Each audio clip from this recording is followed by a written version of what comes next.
3, 4 ו...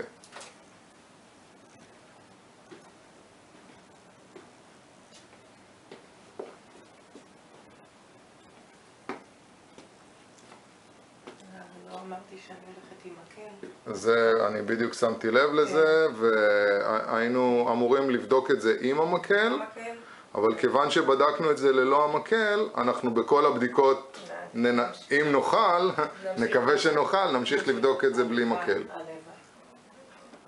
אוקיי, רינת לוין, בדיקת סוף סדרה, אנחנו אחרי המפגש ה-12, ואנחנו נתחיל בבדיקת time up and go. אז זה הבדיקה של הקימה, הליכה עד לקיר וסיבוב וחזרה לשבת.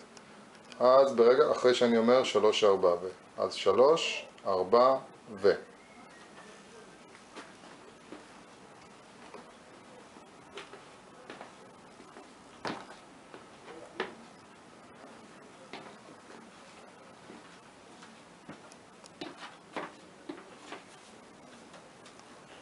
מצוין. רגע, לא, פעם אחת. פעם אחת, טוב. מה זה היה 5 פעמים? זה הקימה, זה הבדיקה הבאה, כן. כן, רינת לוין, אנחנו ב1 לנובמבר, זה בדיקת הפולו-אפ. אנחנו כשבועיים אחרי סיום הסדרה הראשונה.